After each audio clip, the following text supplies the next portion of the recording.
اهلا بيكم حبايبي الحلوين محبين قناه فيفي سهل للطبخ. مرحب بيكم على قناتي المتواضعه اللي ان شاء الله هتكبر بيكم.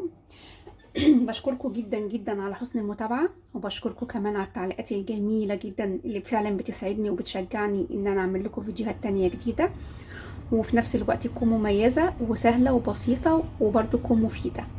احنا النهارده هنعمل مع بعض طبق جميل جدا جدا جدا. هنعمل مع بعض طبق شوربه كتير عندنا من المصريين بصراحة ما يعرفوهوش او ما بيهتموش بيه. هنعمل مع بعض شوربة الكرات بالبطاطس. انا هوريه لحضراتكم دلوقتي اهو.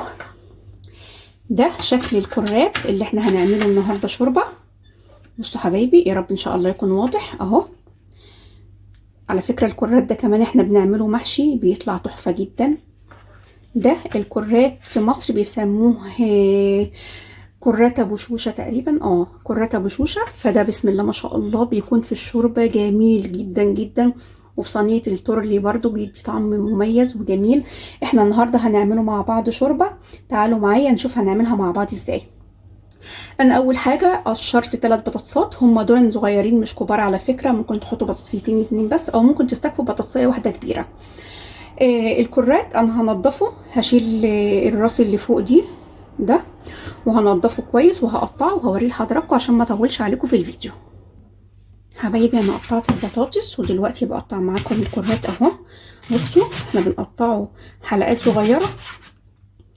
البطاطس انا قطعتها مكعبات صغيره برضو، او قطعوها زي ما تحبوا. احنا اصلا هنضربها بعد كده بالهاند بلندر، فيعني قطعوها زي ما تحبوا. تمام. انا كده هكمل تقطيع الكرات عشان ما اطولش عليكم في الفيديو، بس انا حبيت اوريهولكم.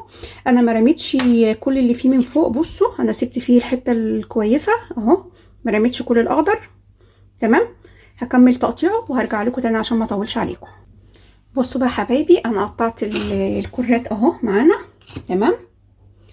والبطاطس انا قطعتها مكعبات صغيره ماشي، وحطيتها في ميه عشان ما تسودش مني. ومكعبين مرق الدجاج. دي كل مكونات طبقنا النهارده.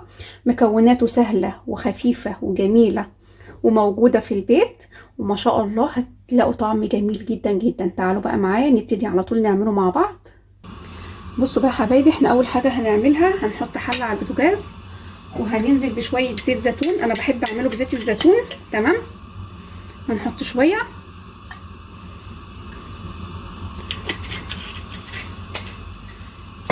هننزل عليه بالكرات وهنشوحه فيه شويه.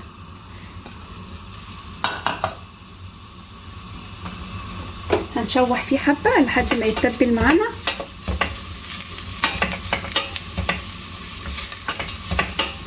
هو عامه ما بياخدش وقت، يعني بسم الله ما شاء الله طبق سهل وسريع وجميل جدا، وبالذات في رمضان على فكره. احنا بنتجاهل طبق الشوربه الاساسي مع انه فعلا بيبقى جميل جدا بعد صيام، وبالذات لما بيكون فيه عناصر غذائيه كويسه. احنا كده هنشوح فيه شويه، مش هياخد مننا دقيقتين بس. بصوا حبايبي، يا رب يكون واضح. انا شوحته بس اهو شويه تشويح كده خفيف، وصفيت البطاطس وهنزل عليه بيها. تمام. وهنزل عليها بمكعبين مرقه الدجاج اللي معايا، وهنحط عليه ميه طبعا عشان تعمل معانا شوربه. هزود لها كمان شويه ميه،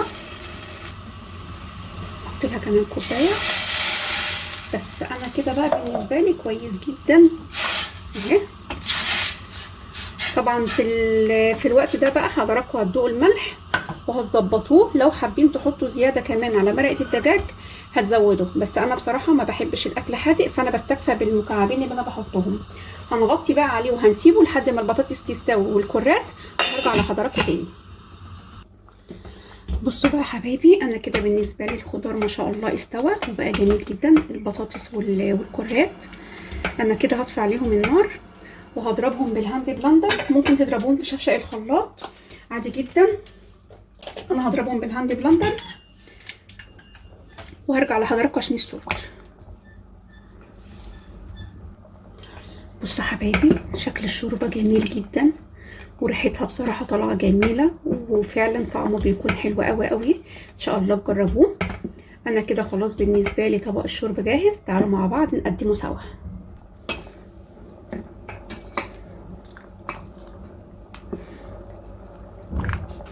طبق بجد فعلا هيفكوا كتير جدا جدا جدا لو ما جربتهوش.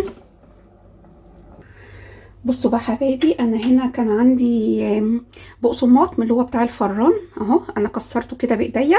تمام. هنحط بس شويه كده على الوش اهو. دي كلها اختياري للتزييق، تزينوه باي حاجه زي ما تحبوا. انا عندي البقسماط ده بالسمسم، ممكن تحطوا على فكره سمسم، وده عين جمل. تمام. حط كده عشان برضو القيمه الغذائيه انا بزودها في الطبق بتاعي. طبق فعلا بجد اللي مش هيجربه هيفوتوا كتير جدا. ومعايا شويه بقدونس مجفف، حاجه برضو كده خفيفه على الوش. تمام. بجد طبق انا عن نفسي بكون مبسوطه جدا لما بعمله. شويه زيت زيتون صغننين على الوش بس كده. طبقنا كده ما شاء الله جاهز، وطعمه بيكون تحفه جدا جدا جدا جدا. اوعدكم بطبق فعلا جميل. ثواني بس كده عشان فيه شويه زيت وقعوا مني. بصوا، اوعدكم ان انتوا فعلا هتاكلوا طبق شوربه خطير جدا جدا جدا، ومش هتبطلوه لان فعلا هتحبوه جدا. اشكركم على حسن المتابعه، واتمنى ان شاء الله تجربوه. وما تنسوش لو عجبكم الفيديو تعملوا لايك وشير للقناه، تكتبوا لي كومنت تقولي رايكم فيه. واشوفكم ان شاء الله في فيديو تاني جديد ومميز مع فيفي سهل للطبخ.